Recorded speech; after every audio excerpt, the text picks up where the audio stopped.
Hi, my name is Allison Berryman, and today I am doing my assignment number 4 speech, and I'm doing it on living a zero waste lifestyle. I want to do a persuasive speech.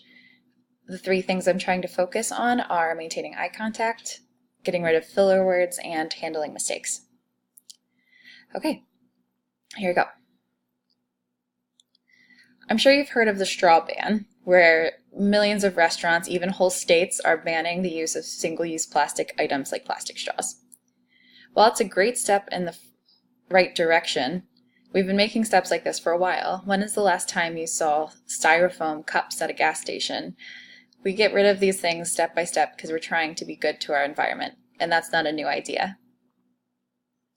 Unfortunately, eco-friendly is more of a marketing term than a lifestyle for most people.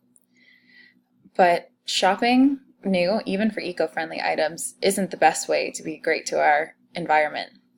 The three easiest ways for you to be better to our environment are shopping secondhand, ditching plastics, and especially the single-use plastics, and then remembering the 3 R's: reduce, reuse, recycle, and then I'm going to add a C on there and talk about the importance of compost. Being eco-friendly means a lot of things to different people, but in most of the time we hear it in marketing. You see things that say made from recycled paper, made from 100% recycled plastic, compostable, recyclable, eco-friendly. These terms are used to sell products every day.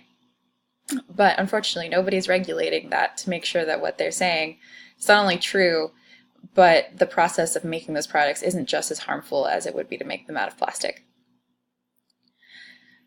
So the best way to be more eco-friendly in that sense is to shop secondhand.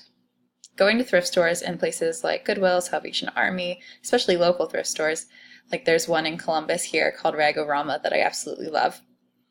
You get things not in the same packaging, so you're not buying things in cardboard boxes, and you're not buying things that are wrapped in clamshell plastic.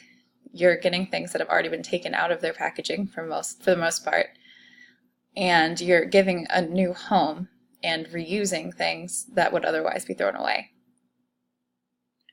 If you shop new, instead of doing that, you add to the number of items that get thrown away in the long run. The second thing you can do is to ditch plastic. I'm trying to phase plastic out of my life as we speak. I've stopped using it on food containers. I'm using it for things like I've stored puzzle pieces in them. The hardest thing to go through with going zero waste is not just throwing away all of your plastic, because that defeats the purpose, but using it to the end of its useful life and then slowly transitioning those things out of use.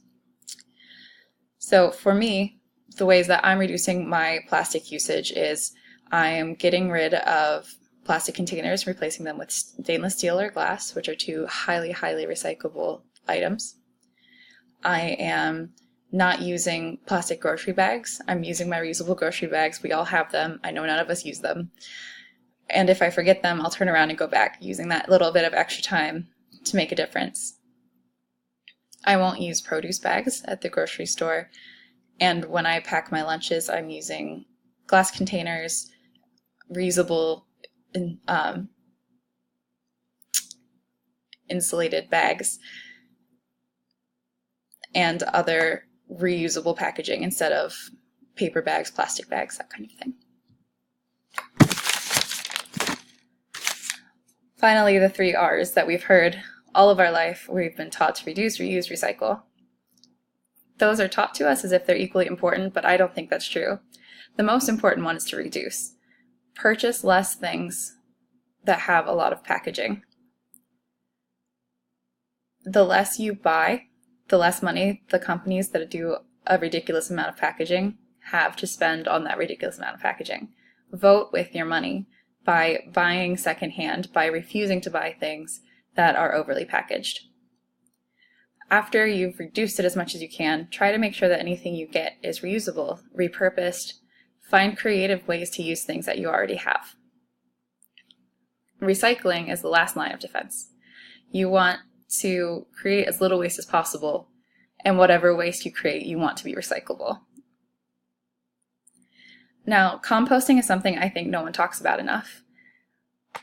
I think a huge part of most people's garbage is food scraps or paper. And those things can be composted, but when you put them in a landfill, the density of the landfill keeps the oxygen from letting it break down. So instead, keeping it in small containers, used at home, getting rid of your own garbage, keeping it responsible, and aerating it so that it can break down the way it's designed to, is a better option than sending it to the landfill.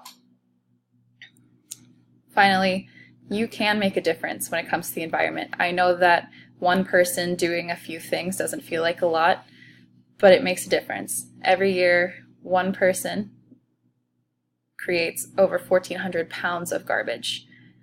Even if you just cut that in half, that's 700 pounds of garbage that you could eliminate from our environment. I hope that you choose to make some more eco-friendly choices today. Thank you.